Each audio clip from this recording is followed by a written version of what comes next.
And now let me introduce Preston Combs. Well, he is one of the very upcoming young teachers out there with a lot of knowledge. So he's very hungry to know more. This is what I very much like about Preston. Just recently, he has been selected to the list of the Golf Digest Young Teachers of the Year 2021. He's located in Santa Barbara, and actually he is traveling in winter. I'm not actually sure where he's at the moment. Let me just try to activate him. So Preston, can you please unmute your microphone, and then I can make you a co-host, and then you can activate your video and we will see you.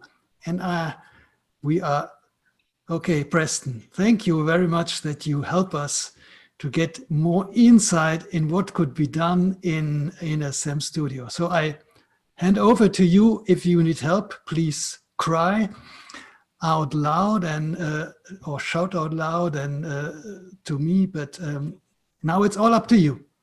All up to me. Well, thank you. I appreciate the stage and the opportunity. And really enjoyed your presentation right there. There's some fantastic new ventures and product coming from the company here. So excited to get that in my studio out in Santa Barbara and continue to help people grow here a little bit.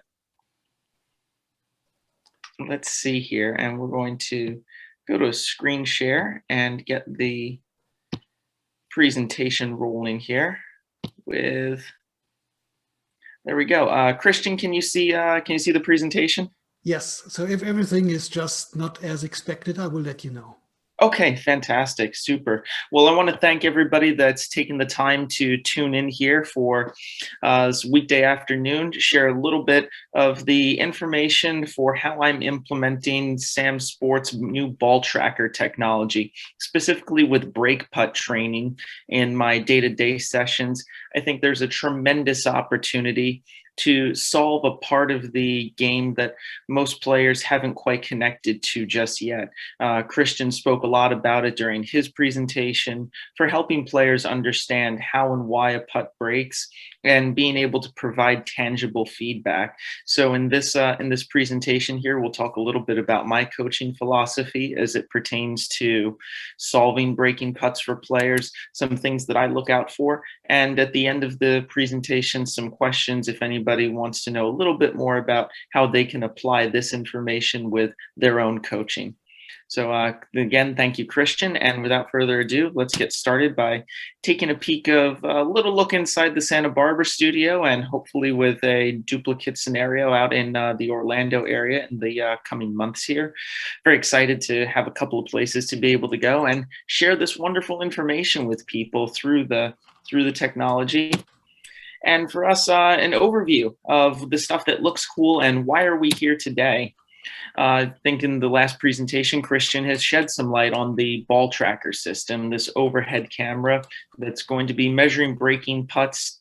And this high-speed camera is going to allow us to really couple something that other people in the industry might have knocked SAM Sports for, which was, well, you just measure what the putter's doing. I think we're at a day and age where we have solved that and have the world's first complete system, the one-stop shop and the solution for anything and everything as it pertains to data collection and helping players with their performance in their putting here. In today's session, we're going to be going through the break putt training with some sample videos, as you see here on the left-hand side, utilizing the 3D software. 3D Putt 2 has been a tremendous addition to help me show players what their stroke tendencies are. And we want to help them create those awarenesses for how do they perform on flat putts versus left to right, versus right to left, and make sure that we're aware if there are any egregious changes in their pattern or their tendencies. You hear players often mention, I struggle with a particular direction of putt, and really we're at a point in time in a day and age where that doesn't need to be the case anymore. And we want to be able to show players if there is a deficiency. A lot of times golfers run into a scenario where they're just not entirely sure that there was a problem to begin with. And that's the first step in solving any problem, is acknowledging that there is one. We'll also be taking a look at player intention, what the player is trying to do versus what they're actually doing, and maybe whether or not their intention is relevant to the end result that they're trying to create. And then lastly, we'll also be talking about managing large tilts. For what do we do when we start seeing those slopes get 3% and greater? Do we need to implement a different strategy to increase our odds of reducing 3 putts, and what those different scenarios look like? And then finally, the dynamic blend here for players, being able to better understand the relationship between speed and direction. So that said, we're going to start with stroke tendencies and a case study here for what does your player do. I have one player here in this video, and he is a collegiate player out in Nevada, came to Santa Barbara to take a look here. And I want to make sure that when I have a player in the studio for the first time, that I'm gathering enough information. It's essential to set a baseline reference point for, okay, what does this player do on flat putts? And there's a little checklist here that I like to keep notes, a mental note of during these sessions. I'm observing what are the patterns that this player exhibits. That could be the pattern for, let's say, the speed, the launch direction, or the stroke itself. Then looking at the dispersion for where does the golf ball stop. One of the huge benefits of SAM Ball Tracker is that we can run a simulation of if the cup weren't in the way, where would the ball have actually stopped? You get a lot of players that say, well, I showed up at the studio, I made my first 5 putts on a flat putt from 10 feet, I must be good. And the reality is I care about how the ball got in the hole, what was the quality of the stroke, and what speed was that ball delivered to the cup. You hear numerous players talk about, oh, well, my speed's only bad outside of 20 feet. Because I'm sure at 20 feet, 6 inches, the world falls apart, when in reality, that's probably not the case. And my general sense from the coaching side is that players don't really recognize that there's a speed issue from 12 feet because they don't 3-putt from that distance if they're relatively competent. But they do fail to acknowledge that I could make a series of 12-foot putts, one with dying speed, one with moderate pace, and one with battering ram speed, and they just don't know which one is going to come out the gun at any given time. So while they might not 3-putt, they might hit it 2.5 feet by from 12 feet. You might say, what if I took that same margin of error from 12 feet and I had the same margin of error at 30 feet? All of a sudden we have a problem that's noticeable. And that's where we start running into players saying, I think I start struggling at this distance. In my estimation, the reality is that problem still exists from close range, and I don't necessarily need to start building on the 30-footers. We can start close in this platform, in this stable environment, and to run some tests and get those diagnostics to uncover if that is in fact an issue. And then lastly, the functionality of their pattern, their dispersion, and helping the player identify, is there a problem here? And if so, what is it?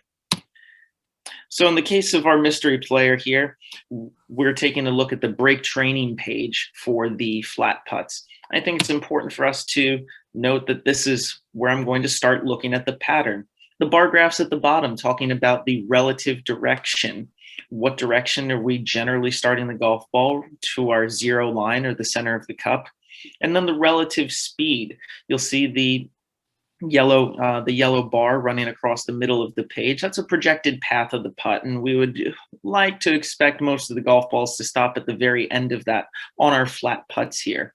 You'll notice too that as we take a look at the bar graph, the lines are a little bit on the slow side, and thus we're probably looking at a slightly bigger dispersion than we would expect. We're going to see even one of these putts in a series of 5 putts that are flat from 10 feet. One of them actually came up short of the cup, which is a cardinal sin. That's just something that can't happen to this caliber player on the golf course. So immediately seeing this, the red flag is up in my mind, and I'm wondering, is it functional? Then we shift over to some right to left putts, and we'll take a look at the live video of this player. And we see something that doesn't look too terrible. And as we assess his series of 5 putts, again, I will continue this process for taking a look at what is the pattern that we see, our relative direction, pretty close to zero. You'll see it says it averages 0.5 degrees to the left, and you'll probably make note of an outlier on the bar graph there, that purple line slightly further left than we'd like to see, but probably not the end of the world here. He made, I believe, 4 out of the 5 putts that he hit. But you'll also notice that the speed's starting to get a touch on the slow side here. But maybe it's not too bad. His dispersion is still relatively tight. So do we notice anything? Yeah, absolutely.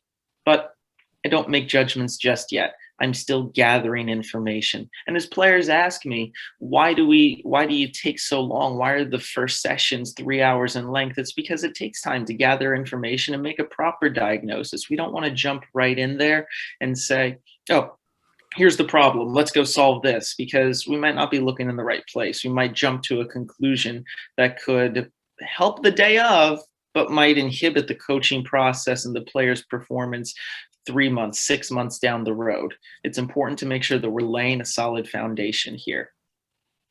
Now, as we get to this left to right putt here for our mystery player, I had to mute the video for this particular one because there are some choice words said on an open mic when we see this result right here. Right about here, we mutter some stuff we can't repeat on the show. So let's take a look at what happened to our player and how we hit such a horrid putt. Boy, oh boy, this is not the dispersion that we expected after seeing what we saw on the right to left putts. Or is it?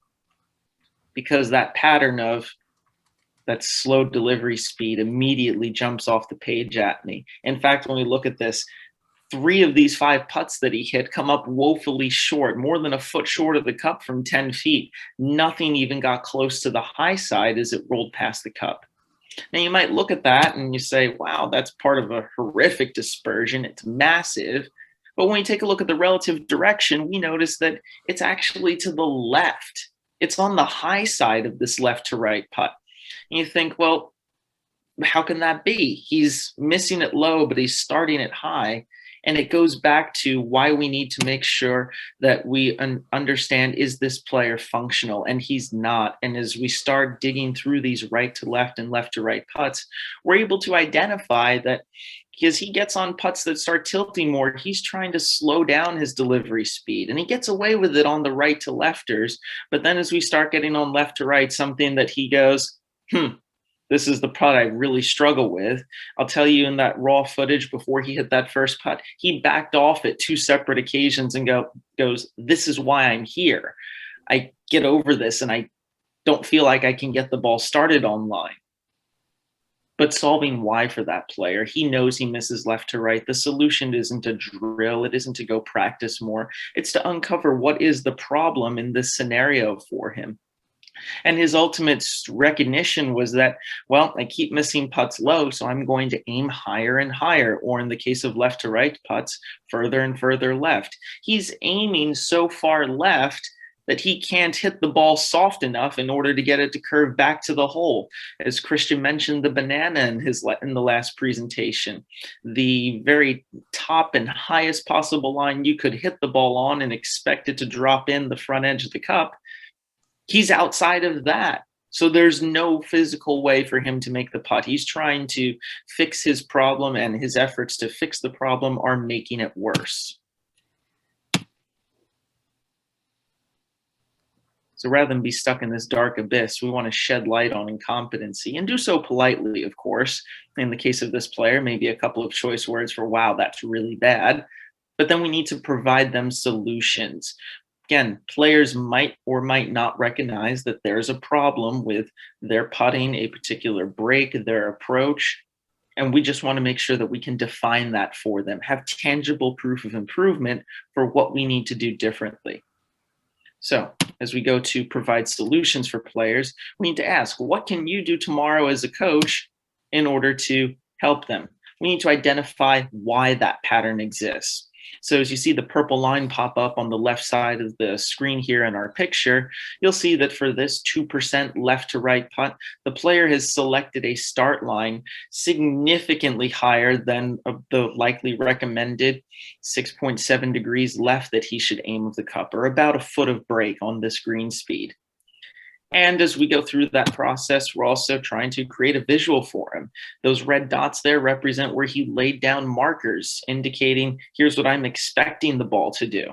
And you can immediately see the disconnect here where, gee, that laser line isn't even matching the aim line or where we would expect his putt to start based on his selected target. So not only have we selected a spot too high up the hill, we're expecting a curve that starts above the start line. So think about the stroke issues that might come into play here at this juncture.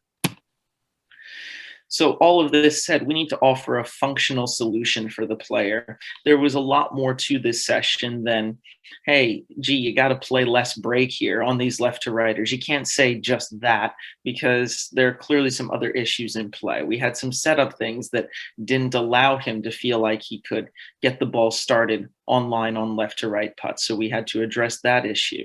We had some face rotation issues that might have presented a roadblock for him as well.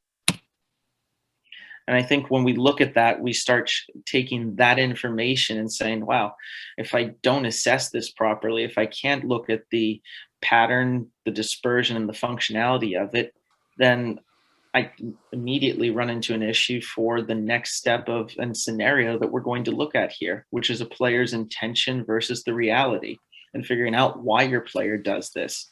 If you have the chance to provide a functional solution and some evidence for them that they need to do things differently, then we can start getting into this next step in the process here. So for intention versus reality, I put together a little intention checklist.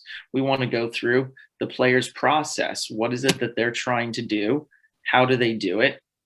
And then as they continue to work through this, what is their adaptability? Are they able to make changes based on the information that they're given and then execute on those changes? So this video on the left-hand side, just a quick preview. It's the first putt of a player that we're going to use for this case study that you'll see clearly has launched his golf ball low of the banana that Christian referred to. And we're going to take a look at putts 2 and 3 here in this set of 5 that he hit. And you'll notice the same pattern as we go through this here. They are hit firm, they are hit low, and 3 putts in, you'd like to think the Division I golfer is prepared to make an adjustment, make a change to how he is performing and his execution of these left to right putts here. And putts 4 and 5 show a similar pattern or tendency. Putt 4 on the left-hand side says, all right, well, I'm sick of missing it low, so might as well hit it high, but we're going to still go with that cruising speed, that smashing speed seems to be in play. And after putt 4 of missing it high, let's just go back to what we were doing on putt 5 here, which was underrating and hitting everything too firm. Pretty catastrophic here. In fact, the results are shocking as we shift to the next page here. We're going to take a look at how that intention versus reality played out here. We have to solve for what can we do tomorrow for this player, and that's going to go back to what is their process. So when we look at the overview page on a SAM ball tracker report, we're going to be given information about their relative direction and their relative speed based on the ideal putt. You'll see, wow, left to right putt and our average direction is almost 4 degrees to the right. So I immediately go, I wonder why this person has a problem here. And then their relative speed, obviously on the fast side to try to accommodate that. Now, this player happens to be a regular in the studio, and I kind of felt in the prior session he was getting a little bit too comfortable with his ability. So me being me, I usually have my standard process of what I like to do when I assess what a player is doing in their coaching sessions. I like to look at the flat putts, 2% right to left, 2% left to right. Let's just get a baseline amount of information, make sure we're not missing anything here before we start going and fiddling around with stuff. But I said this player was getting comfortable. I don't like it when players get too comfortable here. So I had him hit the right to lefters on 2%. He knows what's coming next, or so he thought. I set the left to righter on 3% and said, let's have some fun with this and see if he's paying attention.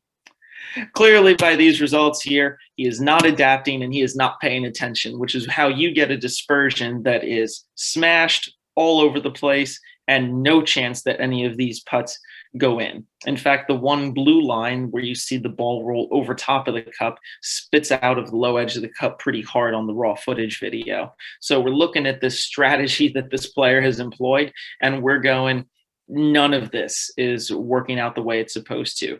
But my biggest problem, and my note for me, that as I kind of suspected this player's complacency, was that he wasn't paying attention. He had no idea that he was standing on the left to right 3% putt and just kept going ahead, treating it like it was a 2, and was immediately prepared to say, my stroke's gone bad. Something's wrong on left to right. I knew there was a problem. He didn't have a stroke problem. He had a process problem, and we need to figure out what's flawed for the player. But he needed evidence of that. He needed evidence that I need to pay better attention to my green reading. And how am I going to take that information from the read and incorporate it back to my game? It is so wonderful to have an opportunity to shed light on incompetency, but steer players in the right direction. Let them know that, yes, we see that you're struggling on left to right, but here's how we're going to solve it. Because this player was immediately getting ready to start fixing a push pattern, fixing a start direction issue, wanted to change things about the setup. And I let him talk for a few minutes and see, how are we going to fix this? And then highlighting for him, bud, that's not even close to an effective read. It's just flat out wrong. But showing players how and why they missed helps them bridge that gap between their intention versus the reality of those situations. Understanding your player's intention helps them better understand, can help you help them better understand the reality of what's actually happening out here. Don't go fixing a stroke error when the real problem is a read error. Or vice versa, don't go fixing a read that's not broken. Maybe they're just pulling left to righters up the hill, or pushing the right to left putts up the hill. Maybe that's where they start seeing issues. Being able to go back and in a stable environment, help players recognize, what do I need to do differently and what is in fact wrong. The day and age of us making, conjecture about, I think this is happening, why not just get the right answer the first time? It's 2021. We have the tools. We have the information. Start helping your players make changes, but looking in the right place for the answer. Don't let them bark up the wrong tree for an extended period of time, because that's when things go from bad to worse. And dispel some myths along the way too. So this particular player, oh yeah, I use aim point, but I'm good enough. I don't need to hold up fingers anymore. Truly a shocking statement. Or this stuff about paying attention to the last 5 feet of break too. For those of you that are not Star Wars fans, forgive me, but I like to have a little fun when we do this stuff too. Please stop paying attention to the last 5 feet of break on 30 footers. Jump in there, make sure you understand that your biggest slope number in the middle portion of the putt is probably a good indicator of what's going to happen next. I'll save the aim point discussion though for a different day. That said, we're going to shift over to part 3 here, looking at large tilts and making sure that your player has a strategy for what's coming next here. And take a look at what are the parameters that decide whether or not we should be, we're going to go back page there. One too many buttons. We're going to take a look at managing large tilts and what are the parameters that we would expect. And we're going to start connecting the real world picture that we get with the 3D world, just so we can get a good side-by-side comparison and verify that what are we looking at visually from the player perspective, and how does that connect to the 3D data and information that we're getting. What do those parameters look like, and when do we need to adjust those parameters? How do we adapt based on the putt that we're facing too? We'll take a look at that, and then the execution behind it as well. That's going to be very important as we start looking at severely breaking putts at 3% and greater, notably on fast greens like the Stimp 12 on my platform. So the connection here. Let's play a little movie. Let's say we're going to hit this putt at moderate speed, 3% tilt from 10 feet. Visually, ball goes in at a pretty good clip, and we'll say that it's slightly on the fast side, but you'll see how quickly it breaks off our green laser line. There's really nothing terrible about that, other than maybe the distance past the cup. And we want to compare that to dying speed. You'll see relative to the laser that I've chosen an aggressively high start line with very little speed as the ball approaches the cup. Now, you have the colloquial wisdom out there that, as we play this video again, you have the colloquial wisdom out there that high and soft is the way to go on breaking putts. I will say that I think there's a time and a place for that. I think that time and place might be on the second hole of a 36-hole event. You have a tricky putt, let's say a left to righter on a fast green. It's a birdie putt. We don't have to make it at this stage in the round, but we definitely want to avoid three putting and getting behind the 8-ball early in the round. Maybe this dying speed strategy that you're seeing here is an appropriate strategy to reduce the possibility of three putting, get the ball to finish near the cup. But then that said, what would be the case for the moderate speed? What's the parameter that makes me go, yeah, hey, you know what? I recognize that with proper delivery speed, if this ball misses the cup, it's going to go 2.5 or 3 feet past the hole because the green is fast, because the ground is excessively tilted. But that doesn't mean that this is going to be the strategy on the second hole of that round. Maybe I want that moderate green speed strategy here for, let's say, the last hole of a tournament. Got to make it to force a playoff. Next one doesn't really matter at that juncture. When you start dealing with higher skill levels of players, yes, they have the ability to change their capture speed, and it's a viable option. No, I do not recommend varying that strategy from inside of 8 feet. I think that's a fool's errand when we try to start taking breakout of putts, hitting putts firm and inside the left edge. We saw a player this weekend at the PGA Tour event miss a 3-foot putt to win, and it lips out on the low side. And it's evident that he didn't play enough break, that the strategy may very well have been keep it inside the hole, hit it firm. And it doesn't always work out that way. However, when we start getting outside of 8 feet, we get on faster greens. Maybe our mission, where the make percentage was less than 50% anyway, maybe it should be to, I don't like this putt. It's a caution flag is out. I want to be a little bit more reserved in my approach and make sure that, yes, 3 feet by is probably not on the table here. Let's make sure that we select a start line that's a little bit higher. As that pertains to the SAM ball tracker, though, quantifying that for a player so that you don't end up like our first player that's aiming everything 2 degrees left of the ideal start line and hitting everything too softly. It's just too many things breaking. It's good intention. You felt like that was the right thing to do, but none of it connects the way it's supposed to because we've gone too far. We've gotten too cautious and too reserved. So as part of building skill sets for players, we want to make sure that we do have the foundation, that we understand the parameters of what we need to change, and then make sure that we're adapting and executing properly in this idea for managing larger tilts. Last bit here for the discussion will be the dynamic blend and figuring out what players do with that information. For those of you familiar with my coaching, drew some inspiration from David Orr and Phil Kenyon's deterministic model for what makes a ball go in the hole and said, wow, this really detailed and complex information is accurate and it's effective. But our amateur golfers and the members that we teach on a day-to-day basis aren't going to take the time to learn and understand that. So let's create a version of this with different information that directly relates to why a ball goes in, read, speed, and direction.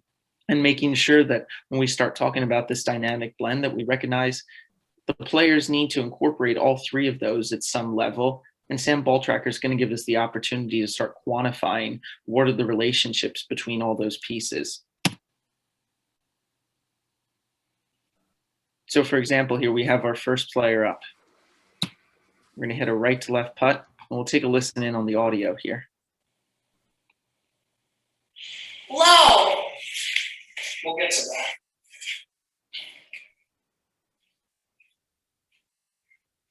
Now, is that speed or read? I think you should ask that question before you proclaim that it's low. I think that's what we run into with players more often than not. They see a putt stop, hole high and low, and they immediately exclaim the result, as opposed to asking the question first, why did this happen? So we're going to take a look at some data here. I'll point out the first putt that has in fact missed low. But what you'll notice as you look down at the relative launch direction, that everything is starting way too high. We're on a stimp 12, we're on a 2% tilt, and everything shifted well to the high side. Means we're going to expect the speeds to all be much slower than the desired delivery speed.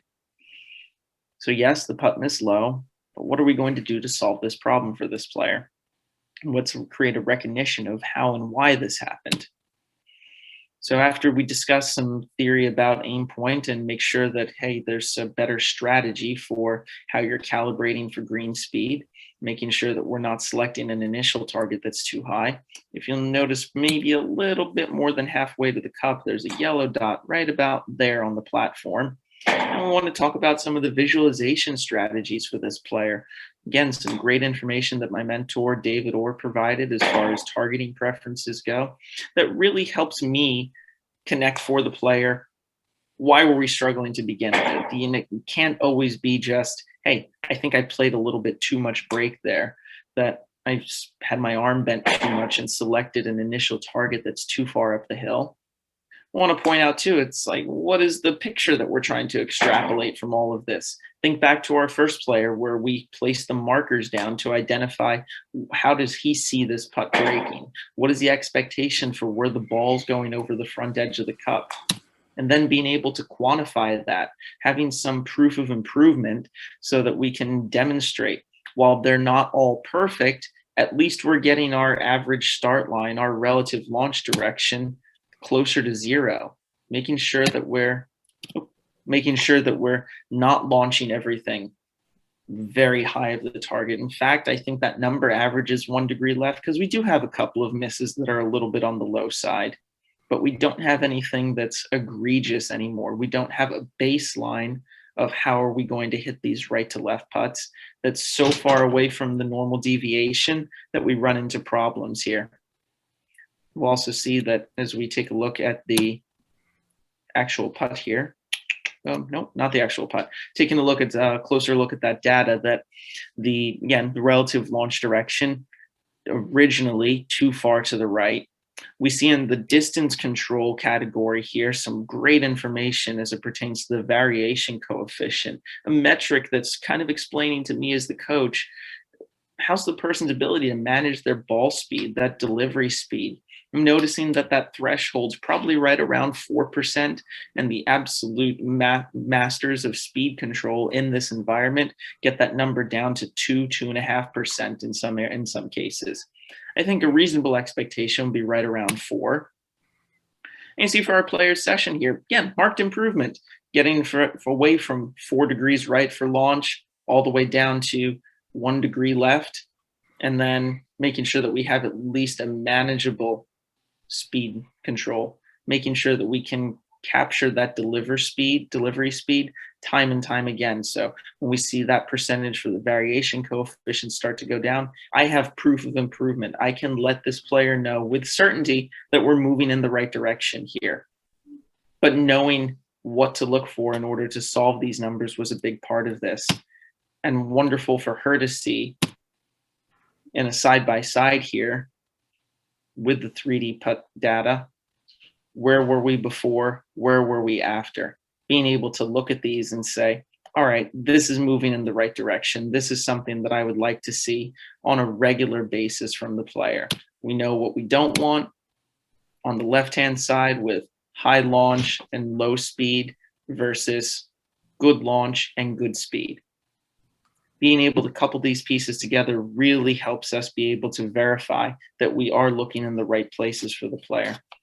So we have these 4 areas that we wanted to tackle and discuss here, and want to leave an open floor here for questions, a chance to maybe look with Christian at some of the data that I've collected and some other reports here, and be able to take some questions from everybody that's taken the time to join here for a bit. to shed a little more light on what are some of the pieces that we like, and incorporating some information about break training and coaching into your day-to-day with SAM PuttLab and the SAM Ball Tracker tech. Okay, Preston, this was very, very nice view into your teaching, coaching philosophies. Thank you very much to giving this insight. So for any of the participants here, please ask questions if there are any. Maybe to start with, I stumbled over one slide from you where you said intention versus reality, and I like this very much. So can you explain a little bit how you see it from your perspective? So I think that intention versus reality, so nobody is really talking about intention. So we talk a lot about technical flaws, and so if a player misses, he talks about, okay, this was a pull, this was a push, I did something wrong. But sometimes they should rather maybe think about their intention, and they might not even know that already the intention might be a problem. Can you talk about this from your perspective a little bit more in depth? Yeah, absolutely. So it's always important to convey to anybody that's a coach or the player standing in front of me that we're not collecting data just to collect data. I think Cameron McCormick said it best. I'm not data driven, I'm data informed with my approach for helping players. And that begins with what were we trying to do here to begin with. I think saw several instances throughout this presentation of there was just a false start. There was a poor read or a poor expectation of what is this ball going to do as it travels on its way to the cup. I would challenge coaches that are watching this to find out that information from their player. You don't need to be aim point certified to ask somebody to lay down ball markers and figure out what is their intention. I'm trying to start a ball here and I'm expecting this amount of curve. So when you can show somebody with that added information about green reading that, well, we know that we've picked a target that's too high or too low. You're looking for one thing to happen that isn't actually getting ready to happen. And the number of players that I've seen actually select a relatively decent target, but then fight speed issues and start line issues because they're looking for that 2% left to right putt to drop in right around 8 o'clock on the bottom of the clock, and dead center is 6 and the back of the cup is 12. They're looking for that 2%er to drop in at 8 o'clock on a stimp 12 because they go, oh, the green's fast. In fact, I had one player that said to me, yeah, I think that 2%er is going to go in at 8. And I said, cool. What about the 3%er? And he goes 9 o'clock. And I said, cool. The 4%er? And he goes 10 o'clock. And I said, oh, good. It goes in backwards. So, I mean, that's a crude example, but here we have a player that's a 6 handicap that's looking at me going, yeah, it goes in. It can't go in backwards. How does it go in? I can't go in. And I go, no, I'm pretty sure it can go in. So here we are with just this mismanaged expectation, just poor intention, trying to get the ball to do something that it doesn't want to do. And he picked a fantastic target too. He's within an inch or so of the actual aim point. So, gathering that information and showing him that you've got pretty good intention here, but you have no idea what to do with that intention to connect it to the reality of the situation. It's the process and the decisions that we make that yield those results. The technology is just showing us what happened, and our job as the coach to get to the root cause of what gave us that number, what gave us that data set. And it takes time, it takes experience to help navigate that otherwise messy abyss to a better solution faster. Can you read the chat? There's a question for you. Oh, yeah, sure. Let's see. Chat button. Beautiful. Okay. Wow. Lots of stuff going on here. Yeah. So just read the lower one. Let's see. CSW. Oh, Charles. How are you, buddy? Let's see. How do you practically start or structure that first 3-hour session to help you get a balanced opinion of the player in front of you? That's a great question. That goes a lot to what happens inside the studio. I would say probably the first hour to 75 minutes of the session is just the data collection. I like the visual first. And so in the studio, there's a main room. about 20 by 30 for us to just hit some putts around. There's a couple that have some soft breaks, otherwise mostly flat. I'm just looking. The visual check is important first. Being able to, for me to see what the player does, discuss with them their history. And you won't get everything in the first 15 minutes of looking at and talking with the player. Heck, half the concepts of what they're trying to do and their intention comes out halfway through the session or towards the end of the session if we're run into a roadblock of sorts. But at least in the first 15 minutes, I can get a history of the player. I can establish some visuals for, here's what I think is happening. In my mind, I'm trying to sketch the graphs in my head, trying to predict what this data is going to look like before we even go near the PuttLab. I think it's always interesting to compare, here's what I think is getting ready to happen, instead of just collect the data and then try to react based on that. That way I have my eye to say, I would expect X, Y, or Z to happen. And the reality of that might be, okay, that wasn't close, or that was right on point there. After the visual check, Charles, then we're taking a look at some of the video.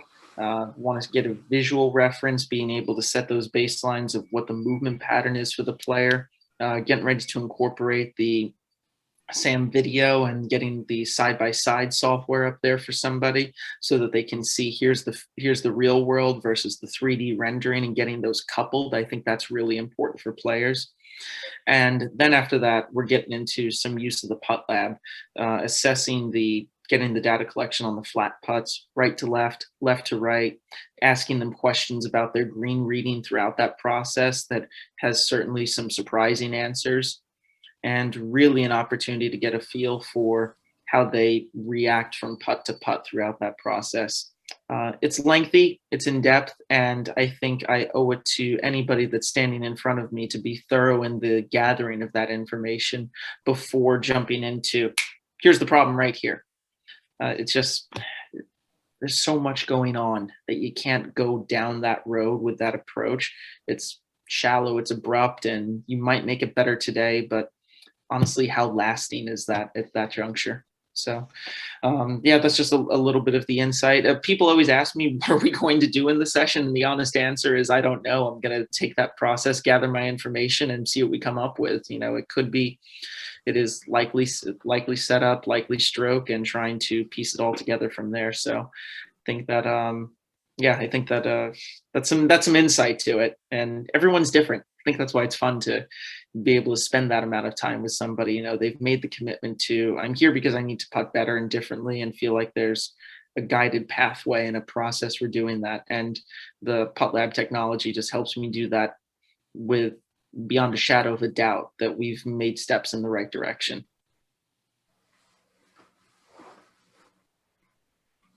Okay, any more questions, please? Anyone in the, let's see. Cool, got a question here. Let's see, that in the Q&A box here that I just opened up. Let's see. Yeah, let's see. Do you do anything different with your lesson structure when working with a junior, competitive amateur, and a pro? Do you do anything different with the lesson structure? First instinct is no. Let me think about that for a second. Juniors, competitive amateurs, no.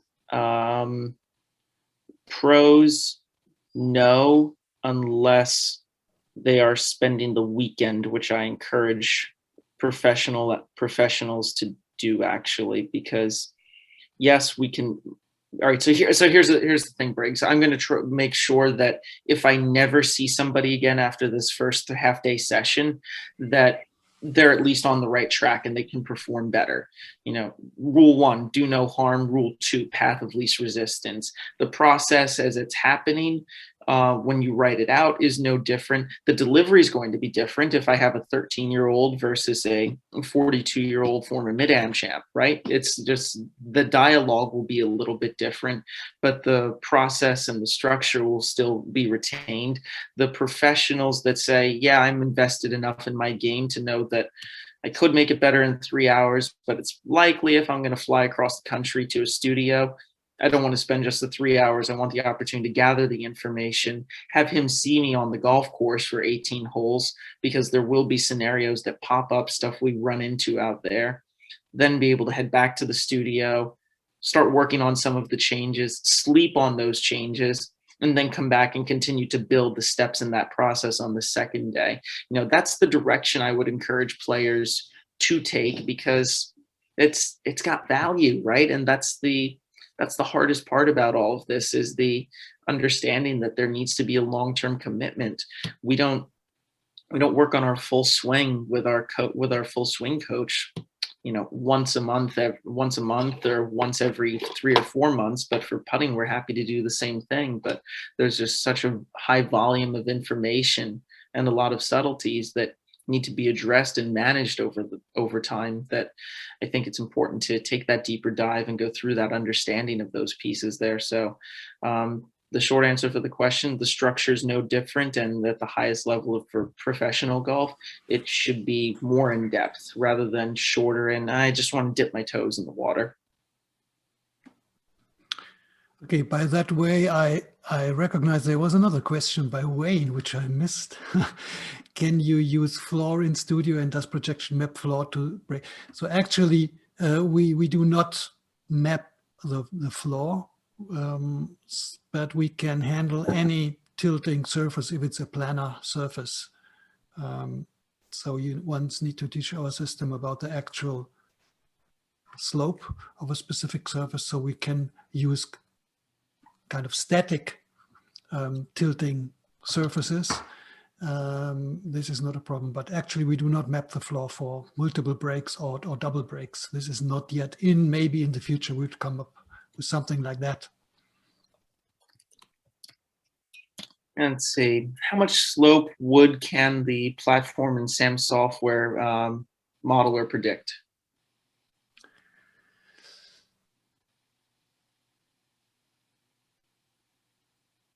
Well, you can use any slope and any break, but certainly there are physical limits. As I said, so I would say reasonable is SNP 12 and 3%. Afterwards, it's becoming a little bit problem, because the ball would maybe not really stop behind the hole. If you're at the SNP 13 with 3%, it's already hard to stop the ball, if not impossible. So that's maybe the limit you can go. But we can certainly, if it's uphill, we can have more break, like 4%. That's not a problem. So that's up to you to select, if this was your question. Yeah, and I think, yeah, Charles asked a good one there. And I would also like to point out too that with the platform, I'm also experimenting not just with planar putts too, but maybe shifting 2% down and 1% left to right, maybe starting to simulate some of the more real world scenarios that we run into out there. The software can predict those models, and I think that's your opportunity for players to see, well, that's cool on planar, but it's not often that I'm exactly at 90 degrees of the slope. Again, going back to why there are annual memberships and laying out that pathway of, here, we've checked off these boxes to date, but there's still more. And we want to verify. We always want to continue to measure and use the technology to challenge players. You know, some of the games that Christian talked about in his last presentation, well, couple that with a breaking putt and let's see how you're doing also. So just making sure that there's a recognition that there's always more on that front in order to look at. And also another question, platform dimensions. I am 14 feet long and 5.5 feet wide. And I'll let Christian convert that to the normal system.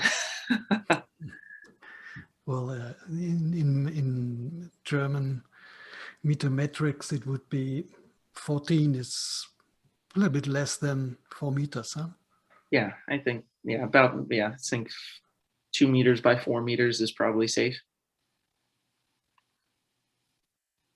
Christian, what's been, I'll flip the tables here. What's been your biggest, I guess, what's been your most eye-opening moment as it pertains to developing this software and this information? What's made you go, wow, this piece right here can really change the way we coach putting? Yeah, so I think this was a little bit what we have seen with your first student. So how can you imagine that a student on such a high level can miss putts from left to right, from one side that much? So I'm working a lot with the German junior teams from the German Golf Federation, the national teams. And so I see that if we go to breaking putts, and I let them, so I have a group of 10, I let them estimate where's your aim spot, how would you play, where would the ball run if you do a sticker in between, what would be your foot by speed and the foot by, or what would be maybe the distance behind the hole. And then we come up with 10 solutions, and they are not even able to play their solution. Sometimes what they tell you is just impossible. If they would play it, they would drastically miss. So they don't have any clue. And this is just amazing that you get up to that high level of control of your putting stroke to play maybe a +2 or +3, but you miss dramatically on a breaking putt. So it's not a lack of general competences, it's a lack of developing the right plan and understanding basically what you need to do for this specific task.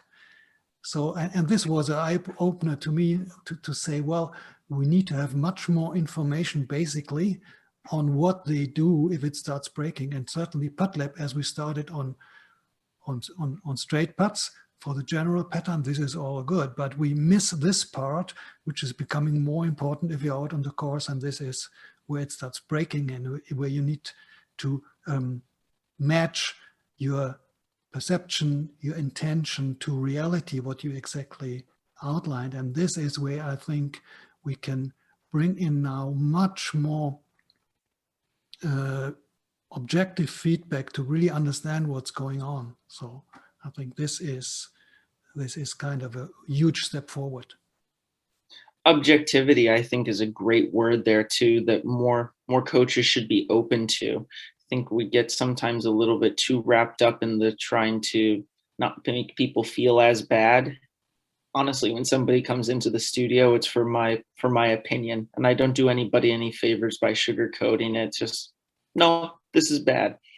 The speed isn't good. The strategy isn't good. And being able to quantify and prove that too, not just standing on the putting green and looking at it. You know, if you don't have access to the technology, you can still make those assessments, but just hard data to prove to somebody that there's something here that's worth addressing is usually how I'm approaching that, from my opinion.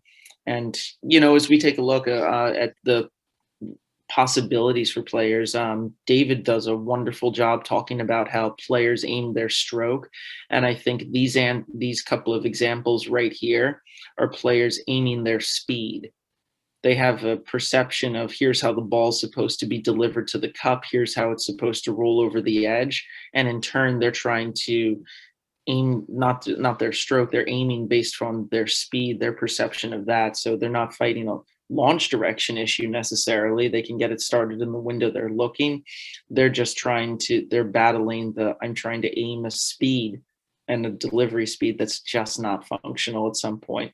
I think for me, that's been the biggest addition of the ball tracker, just being able to show somebody, nope, too fast, nope, too slow. Or if it is a little on the fast side, you know, you need to stay within a certain tolerance here. And the tolerance is, as you get further and further away from neutral, I would say the performance and the consistency needs to be higher and higher at that point.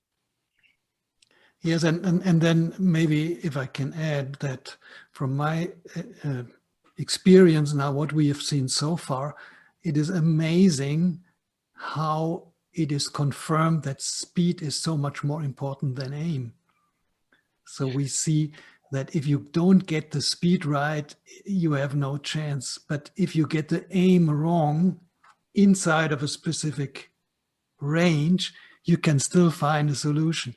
But we have seen players at a very, very high level, and the speed was so wrong that there was not even the chance, but they thought it was a good putt. And so this is to provide feedback on the speed on a breaking putt is crucial, I think. Yeah, I mean, as you talk about players with their perception of that was a good putt, what defines a good putt? And so many golfers are playing this zero-sum game of, did I make it? Did I miss it? Okay, cool. I hit it in the back of the cup with 3.5 foot by pace on this 10-foot 2%er on a stim 12. Yay, I made it. Good job. But the problem with zero-sum games is that you're winning over here, but at the expense of the skill set and the strategy that you're employing. So now all of a sudden, if you continue on the yay, I made it train, but the strategy's no good, eventually that gets to a tipping point where those spread so far apart that you do miss the cup on one with that type of speed. It catches high lip, it goes 4 feet by, you miss the comeback, or you give up a lot of strokes. So being able to quantify that and get people away from that, did I make it, did I miss it? Plenty of people in the studio hit good putts that don't go in. It slips along the carpet a little bit. It's just not quite a good roll. Slightly off center strike and the speed's a little bit slow. It's like, all right, it's a good putt. It didn't go in. I'll say that nobody's made all 5 flat 10-footers, all 5 right to left, and all 5 left to right. It hasn't happened yet, and we're like 3 years into this venture of this testing. So anybody says, hey, I'm the first person to do it, heck, I might comp the session. All right, I might not do that, but you get the idea here. Like, I just don't think it's going to happen anytime soon. So being able to shift the narrative away from, what actually constitutes a good putt. And it's not always the end result. We're so results driven. But recognition that, going back to the very first thing we talked about during this presentation, just what is the process? What am I doing to input information in order to generate that end result? Okay, this was, I very much like that. I like this stuff too. Thank you for providing the technology for me to continue to be a nerd. So we will continue working on it, and we will come up with more in the future about this topic. So there's still development. We see a lot of options here. Thank you so much, Preston. This was awesome. Absolutely. Thank you, Christian. We will put this offline, available to all of you who are listening. And so maybe we close the session here.